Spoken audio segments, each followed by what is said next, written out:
শুভেচ্ছা,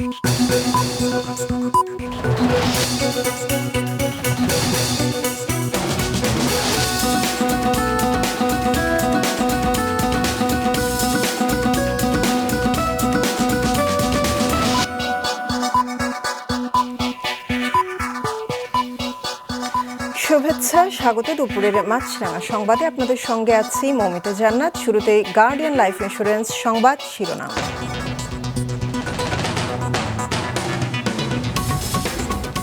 জামায়াতে ইসলামী ও ছাত্র শিবিরকে নিষিদ্ধ করার পক্ষে মত দিয়ে স্বরাষ্ট্র মন্ত্রণালয়ে চিঠি পাঠানো হয়েছে। কিছুক্ষণের মধ্যে প্রজ্ঞাপন জানালেন আইনমন্ত্রী।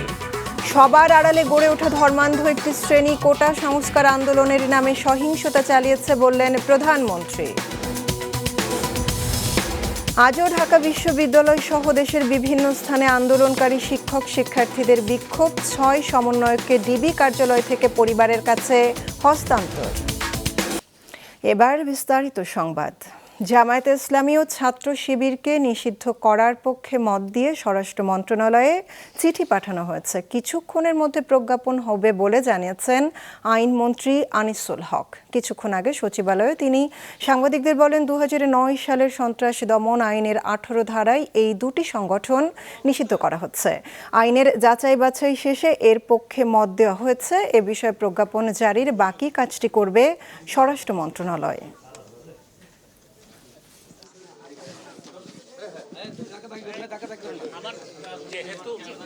আপনাদের কাছে একটা কথা, একটাই অনুরোধ।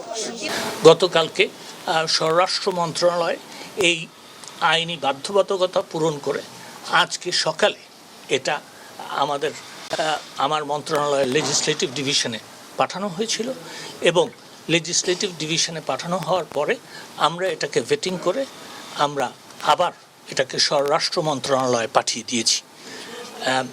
আমার মনে হয় যে কিছুক্ষণের মধ্যেই স্বরাষ্ট্র মন্ত্রণালয় এই গেজেট নোটিফিকেশন পাবলিশ করে দিবেন। সরকার এই সিদ্ধান্ত নিয়েছে যে সন্ত্রাস বিরোধী আইনের ১৮(১) ধারায় জামাত ইসলাম এবং ইসলামী ছাত্র শিবির এবং তার অন্যান্য যে অঙ্গ সংগঠন সেগুলিকে সরকার নিষিদ্ধ ঘোষণা করিল এবং এটা সন্ত্রাস বিরোধী আইনে যে দ্বিতীয় তফসিল আছে সেইখানে সেই নামগুলো সেই তালিকাভুক্ত হবে। দর্শক, এই মুহূর্তে সচিবালয়ে আছেন সিনিয়র রিপোর্টার ওবায়দুল কবির। এ নিয়ে আরও জানাতে সরাসরি যোগ দিচ্ছেন তিনি। ওবায়দুল, আইন মন্ত্রণালয়ের চিঠি কি স্বরাষ্ট্রে পৌঁছেছে এবং এই প্রজ্ঞাপন জারির বিষয়ে কি তথ্য আছে আপনার কাছে?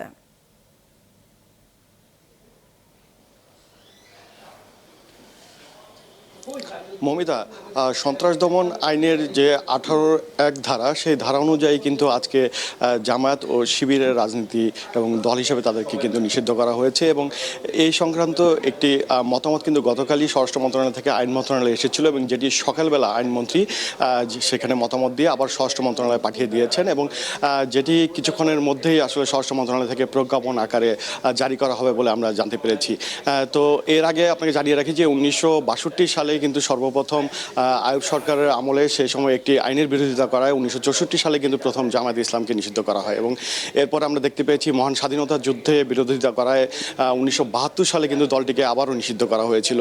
এরপরে ২০০১ সালে যখন বিএনপি সরকার ক্ষমতায় আসে এই দলটির সাথে সমন্বয় করে তখন কিন্তু তাদেরকে মন্ত্রিত্ব তুলে দেওয়া হয়েছিল এবং আমরা এর পরিপ্রেক্ষিতে আমরা দেখতে পেয়েছি যে এই সরকার যখন ক্ষমতায় আসে ২০০৮ সালে তখন কিন্তু দলটি অনেকটাই কোণঠাসা হয়ে পড়ে এই জামায়াত শিবির এবং এরই ধারাবাহিকতায় আমরা সম্প্রতি যে দেশব্যাপী কোটা আন্দোলনকারীদের যে মধ্যে ঢুকে যে দলটি বিভিন্ন স্থানে নাশকতা, রাষ্ট্রীয় সম্পত্তিতে হামলা ভাঙচুরের ঘটনা ঘটেছিল সেটি নিয়ে কিন্তু ১৪ দল পর্যন্ত কিন্তু তাদের এই বিষয়গুলো নিয়ে সমালোচনা করেছে এবং তারাও কিন্তু এই দলটিকে নিষিদ্ধ করার ব্যাপারে একমত হয়েছিল এবং জারির ধারাবাহিকতায় আমরা গত কয়েকদিন ধরে কিন্তু দেখছি যে এই দলটিকে নিষিদ্ধ করা হবে এমন তৎপরতা কিন্তু শুরু হয়েছিল। জারি ধারাবাহিকতায় আমরা আজকে কিন্তু কিছুক্ষণ আগে আইনমন্ত্রী কিন্তু সেই বিষয়টিকে তিনি এখান থেকে সুপারিশ করে স্বরাষ্ট্র মন্ত্রণালয়ে পাঠিয়েছেন এবং জানতে পেরেছি যে কিছুক্ষণের মধ্যেই সেটি স্বরাষ্ট্র মন্ত্রণালয় থেকে গেজেট আকারে বের হবে এবং এটি গেজেট আকারে বের হওয়ার পর থেকেই কিন্তু দলটিকে সম্পূর্ণভাবে নিষিদ্ধ করা হবে বলে আমরা জানতে পেরেছি এবং এর ফলে এই দলে যারা নেতাকর্মী রয়েছে তারা হয়তো আন্ডারগ্রাউন্ডে চলে যাবে এমন আশঙ্কার কথা আমরা আইনমন্ত্রীর কাছে জিজ্ঞেস করেছিলাম। তিনি কিন্তু আমাদেরকে বলেছিলেন যে যদি এই দলটির যারা নেতাকর্মী রয়েছেন তারা আন্ডারগ্রাউন্ডে চলে যেয়ে কোনো ধ্বংসাত্মক কর্মকাণ্ড পরিচালনা করে সেটিও মোকাবেলা করতে সরকার প্রস্তুত রয়েছে। মমিতা, ধন্যবাদ ওবায়দুল আপনাকে। সচিবালয় থেকে জানাচ্ছিলেন সহকর্মী ওবায়দুল। কোটা আন্দোলনে জঙ্গিরা ঢুকে একদিকে হত্যাযজ্ঞ চালিয়েছে, অন্যদিকে মানুষের সেবা দেওয়া প্রতিষ্ঠানে হামলা চালিয়েছে বলেছেন প্রধানমন্ত্রী শেখ হাসিনা। জাতীয় শোক দিবস উপলক্ষে রাজধানীর কৃষিবিদ ইনস্টিটিউশন মিলনায়তনে কৃষক লীগ আয়োজিত আলোচনা সভায় কথা বলেন আওয়ামী লীগ সভাপতি ও প্রধানমন্ত্রী শেখ হাসিনা। প্রধানমন্ত্রী বলেন, সবসময় গণমানুষের অধিকারের কথা বলে আসা আওয়ামী লীগের নানা পদক্ষেপের কারণেই দেশের উন্নয়ন হয়েছে। এখনকার তরুণেরা তাই 2008 সালের পূর্বে দেশ কেমন ছিল তা কল্পনাও করতে পারবে না। জানান, সবার আড়ালে গড়ে ওঠা ধর্মান্ধ একটি শ্রেণী কোটা সংস্কার আন্দোলনের নামে সহিংসতা চালিয়েছে। দাবি শতভাগ মেনে নেওয়ার পরও এখন কার স্বার্থে আন্দোলন করা হচ্ছে সেই প্রশ্ন তোলেন তিনি। কোটা আন্দোলন করছে এক জায়গায়, কিন্তু চারিদিক থেকে ঢাকার সেখানে সেই জঙ্গি ঝুঁকে একদিকে হত্যাকাণ্ড চালানো, অপরদিকে মানুষের সেবা দেওয়ার জন্য যে কাজগুলি সেই জায়গাগুলিতেই কিন্তু আঘাতটা হানা হয়েছে। আজকে যে প্রাণহানিগুলি ঘটল, যেখানে দাবি শতভাগ মেনে নেওয়া হয়ে গেছে, সেখানে এই আন্দোলন চালিয়ে যাওয়ার কি যৌক্তিকতা আছে? কার স্বার্থে? কোটা সংস্কার আন্দোলনের সহিংসতায় প্রাণহানি এবং শিক্ষকদের উপর হামলার বিচারের দাবিতে সমাবেশ পালন করেছে নিপীড়ন বিরোধী শিক্ষক সমাবেশ। সকালে ঢাকা বিশ্ববিদ্যালয়ের অপরাজেয় বাংলার সামনে অনুষ্ঠিত এ সমাবেশে অংশ নেন ঢাকা বিশ্ববিদ্যালয় সহ বিভিন্ন সরকারি বেসরকারি বিশ্ববিদ্যালয়ের একদল শিক্ষক ও শিক্ষার্থী।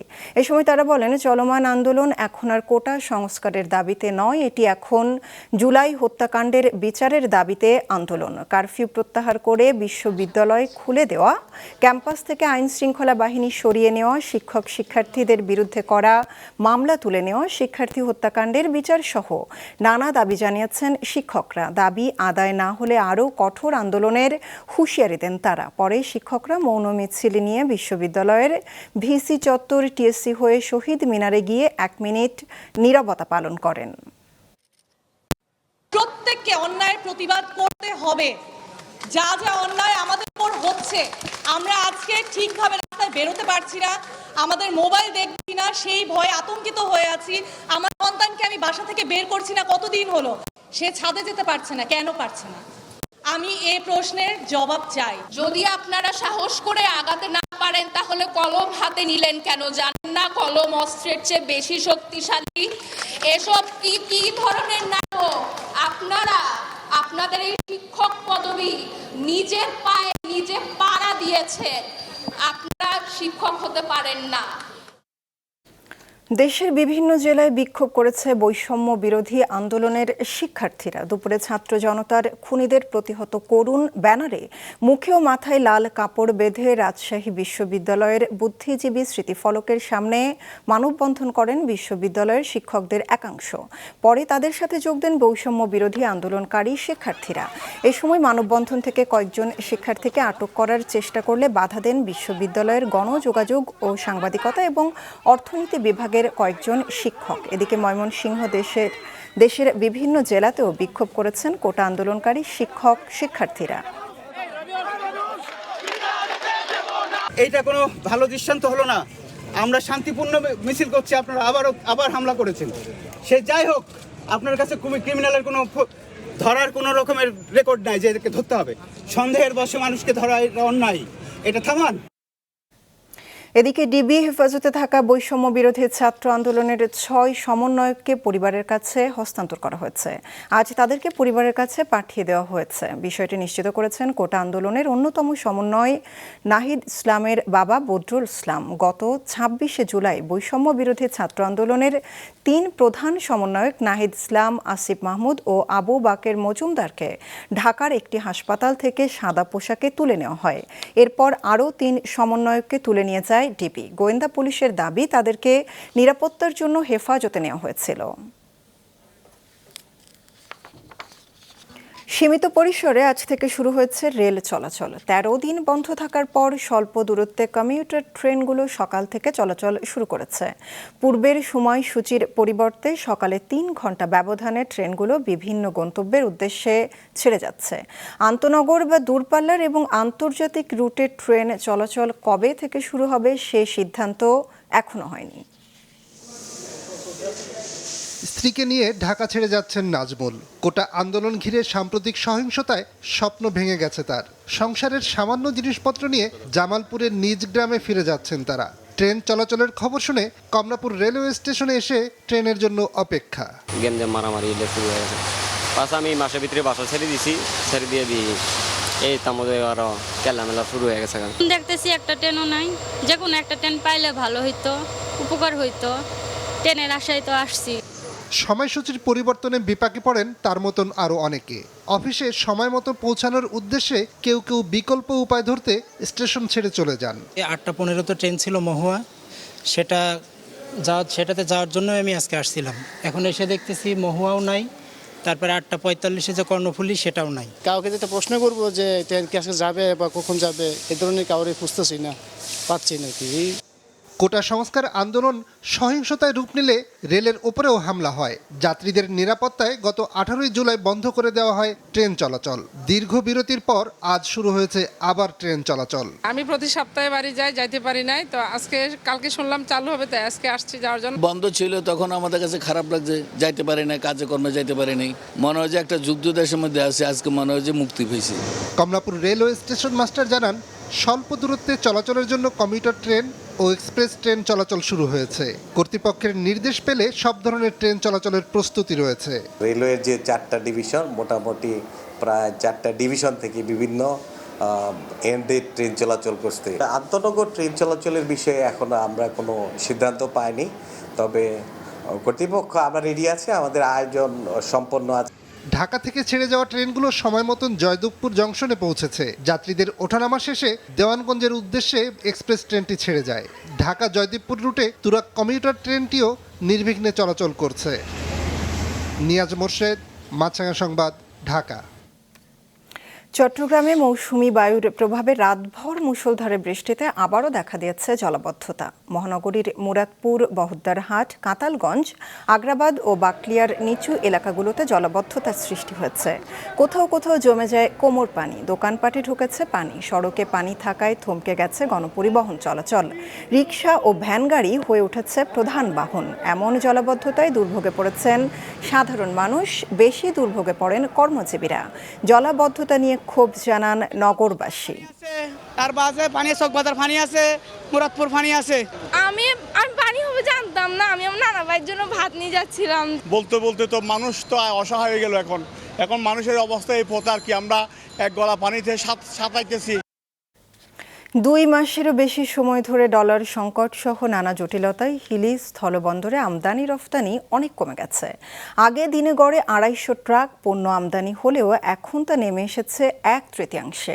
হিলি প্রতিনিধি হালিম আল রাজির পাঠানো তথ্য ছবিতে ডেস্ক রিপোর্ট।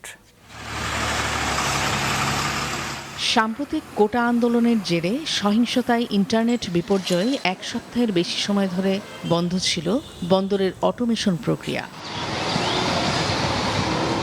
পরে ইন্টারনেট সচল হলেও এখনও পুরোদমে এর গতি ফেরেনি। তবে এতে বন্দরের আমদানি রফতানিতে কোনো প্রভাব পড়ছে না, কেননা মাস 2 ধরে অনেকটা স্থবিরতার মধ্য দিয়ে চলছে হিলি স্থলবন্দরের কার্যক্রম। কাঁচামরিচ, ভুসি, জিরা, বিভিন্ন শস্যবীজ ও চিটাগুড় ছাড়া অন্য কোনো পণ্য আসছে না এই বন্দর দিয়ে। ট্রাকের সংখ্যাও কমে এসেছে। অথচ আগে আমদানি করা চাল, পাথর, গম, ভুট্টা ও যবসহ নানা পণ্য নিয়ে প্রতিদিন 250 ট্রাক আসত এই বন্দর দিয়ে। রফতানি হতো ঝুট কাপড়, রাইস ব্রান তেল, ওয়াটার পাম্প ও ক্রেট। আর এখন শুধু রপ্তানি হচ্ছে রাইস ব্রান তেল। আগে প্রতি মাসে 8 থেকে 10টা এলসি হতো, এখন প্রায় শূন্যের কোঠায়, মাসে 1-2টা এলসি হয়। তাও এলসি করলে বিল ছাড়ার পরে দেখা যায় যে লস। লেবাররাও মানবতার জীবন যাপন করতেছে, সিএনএফ এর তো কোনো কাজই নাই, 2-4 জন সিএনএফ কাজ করতেছে হাতে গোনা, বাকিগুলো সব বসে আছে। এটা হাজার হাজার ব্যবসায়ীরা আসতেছিল, বিভিন্ন ধরনের পাইকাররা আসতেছিল, বেচাকেনা হচ্ছে, এটা আর বেচাকেনা হচ্ছে না। আমরা খুব কষ্টে আছি, আমাদের অনেক টাকা পয়সা লস হয়ে গেছে। আমাদের পার্টিপত্র দিয়ে মাল বিক্রি করছি, তারা টাকা পয়সা আটকে দিচ্ছে, মাল দিচ্ছে না, টাকা পয়সা দিচ্ছে না, আমরা অনেক ক্ষতিগ্রস্ত হয়ে গেছি। এদিকে আমদানি রপ্তানি কমে যাওয়ায় কমেছে শ্রমিকদের রোজগার। বিপাকে পড়েছেন সিএনডেফ এজেন্ট ও তাদের কর্মচারীরা। এরই মধ্যে 37 জন কর্মচারীকে অনির্দিষ্টকালের জন্য কাজ থেকে বিরত রেখে ব্যয়ভার কমানোর চেষ্টা করছে বন্দর কর্তৃপক্ষ। হঠাৎ করে ডলার সংকট, ব্যাংকগুলো এলসি না দেয়া, বিভিন্নভাবে নিরুৎসাহিত করা, ব্যাংকগুলো এলসি থেকে নিরুৎসাহিত করা, পাশাপাশি আমাদের এখানে একটা কাঁচামালের ব্যাপক একটি হাব ছিল। সেই কাঁচামালগুলো যেমন পেঁয়াজ সহ অন্যান্য কাঁচামালগুলো, তো হঠাৎ করে ভারতের থেকে পেঁয়াজ এক্সপোর্ট তারা বন্ধ করে দিয়েছিল। এখন যারা যদিও এক্সপোর্ট তারা চালু করেছে, তারপরে আবার তারা একটা ডিউটি করেছে, এক্সপোর্ট ডিউটি। এই ডিউটির কারণে বাংলাদেশে চাহিদা থাকার পরেও সেই পেঁয়াজগুলো আমরা ইচ্ছা করেও নিয়ে আসতে পারছি না। আমদানিকারকরা এলসি করতে পারছে না, এটা মূলত মূল কারণ। এলসি না করতে পারার কারণেই আমাদের এখানে ব্যবসা বাণিজ্য কমে গেছে।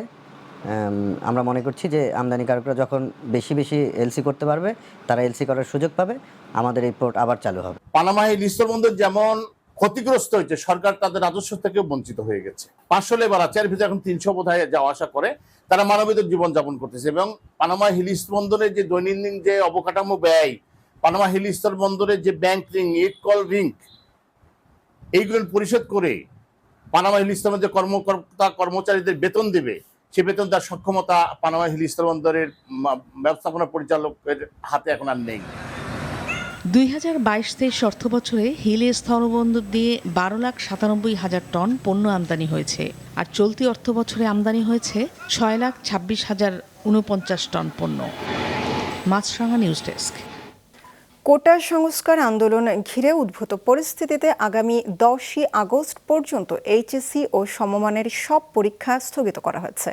সকালে ঢাকা শিক্ষা বোর্ডের চেয়ারম্যান অধ্যাপক তপন কুমার সরকার জানান, 11ই আগস্ট থেকে নতুন রুটিন অনুযায়ী পরীক্ষা নেওয়া হবে। স্থগিত পরীক্ষাগুলোর বিষয়ে দ্রুত সিদ্ধান্ত জানানো হবে। কোটা সংস্কার আন্দোলনকে ঘিরে সৃষ্ট সহিংসতায় শিক্ষার্থীদের নিরাপত্তার কথা বিবেচনা করে দফায় দফায় চলমান এইচএসসি ও সমমান পরীক্ষা স্থগিত করা হয়। এ পর্যন্ত 3 দফায় 8 দিনের পরীক্ষা স্থগিত করেছে বোর্ডগুলো। আন্তর্জাতিক। হামাস প্রধান ইসমাইল হানিয়া নিহতের ঘটনায় ইসরায়েলকে দায়ী করে প্রতিশোধের হুঁশিয়ারি দিয়েছে ইরান। এদিকে কঠোর জবাব দেওয়ার পাল্টা হুমকি দিয়েছে ইসরায়েল। Desk report. তেহরানে এক হামলায় প্যালেস্টাইনের স্বাধীনতাকামী সশস্ত্র গোষ্ঠী হামাসের প্রধান ইসমাইল হানিয়ার মৃত্যুতে শোকে স্তব্ধ ইরান সহ হামাসের শুভাকাঙ্ক্ষী দেশগুলো। হানিয়াকে গুপ্ত হত্যার তীব্র নিন্দা জানিয়ে ইরান, লেবানন, তুরস্ক, তিউনিসিয়া সহ মধ্যপ্রাচ্যের বিভিন্ন দেশে গতকাল বিক্ষোভ করে হাজারো মানুষ। হানিয়া হত্যাকাণ্ডের ঘটনায় এখন পর্যন্ত ইসরায়েলের পক্ষ থেকে কিছু জানানো হয়নি। যদিও হামাসের দাবি, ক্ষেপণাস্ত্র হামলার মাধ্যমে হত্যা করা হয়েছে হানিয়া সহ তার দেহরক্ষীকে। এজন্য ইসরায়েলকে পরিণতি ভোগ করতে হবে বলে হুঁশিয়ারি দিয়েছেন হামাসের উপপ্রধান খলিল আল হায়া। হামাস প্রধান নিহতের ঘটনায় ইসরায়েলকে দায়ী করে প্রতিশোধের হুঁশিয়ারি দিয়েছে ইরানও। ইরানি কর্মকর্তাদের বরাতে মার্কিন গণমাধ্যম নিউ ইয়র্ক টাইমস বলছে, হানিয়া হত্যার জবাবে সরাসরি ইসরায়েলে হামলা চালানোর নির্দেশ দিতে পারেন দেশটির সর্বোচ্চ নেতা আয়াতুল্লাহ আলী খামেনি। ইসমাইল হানিয়ার হত্যাকাণ্ড নিয়ে কিছু না বললেও যে কোনো ধরনের আগ্রাসনের কঠোর জবাব দেওয়ার হুমকি দিয়েছেন ইসরায়েলি প্রধানমন্ত্রী বেনিয়ামিন নেতানিয়াহু। আগামী দিনগুলো খুবই চ্যালেঞ্জিং, এজন্য প্রস্তুত থাকতে হবে। লেবাননে হামলার পর বিভিন্ন জায়গা থেকে হুমকির খবর আসছে। যে কোনো আগ্রাসনের কঠোর জবাব দিতে প্রস্তুত ইসরায়েল। স্পষ্ট করে বলতে চাই, আমাদের লড়াই ইরান সহ তার প্রক্সি বাহিনীর বিরুদ্ধে। এদিকে হামাস প্রধানের হত্যাকাণ্ড সম্পর্কে যুক্তরাষ্ট্র কিছু জানে না এবং এর সঙ্গে জড়িত নয় বলে দাবি করেছেন মার্কিন পররাষ্ট্রমন্ত্রী Antony Blinken. This is something we were not aware of or involved in. It's very hard to speculate, and I've learned over many years never to speculate on the impact one event may have on something else. Gaza যুদ্ধ চলাকালীন Hamas নেতার মৃত্যুর পর মধ্যপ্রাচ্য জুড়ে বড় সংঘাত ছড়িয়ে পড়ার আশঙ্কা করছে কাতার ও মিশর। পলাশ রঞ্জন রায়, মাছরাঙা নিউজ ডেস্ক। দুপুরের সংবাদ শেষ করছি, যাবার আগে গার্ডিয়ান লাইফ ইন্স্যুরেন্স সংবাদ শিরোনামগুলো আরও একবার।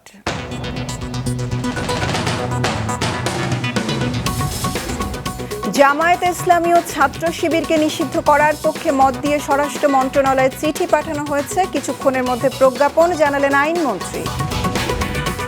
সবার আড়ালে গড়ে ওঠা ধর্মান্ধ একটি শ্রেণী কোটা সংস্কার আন্দোলনের নামে সহিংসতা চালিয়েছে বললেন প্রধানমন্ত্রী। আজও ঢাকা বিশ্ববিদ্যালয় সহ দেশের বিভিন্ন স্থানে আন্দোলনকারী শিক্ষক শিক্ষার্থীদের বিক্ষোভ, 6 সমন্বয়ককে ডিবি কার্যালয় থেকে পরিবারের কাছে হস্তান্তর। এই ছিল এখনকার মতো। ফেসবুকে আপডেট পেতে ভিজিট করুন মাছরাঙা টেলিভিশনের পেজে, ইউটিউব চ্যানেলও দেখতে পারেন আমাদের সংবাদ প্রতিবেদন অনুষ্ঠান। আমাদের পরবর্তী সংবাদ বিকেল 5টায় দেখার আমন্ত্রণ রইল।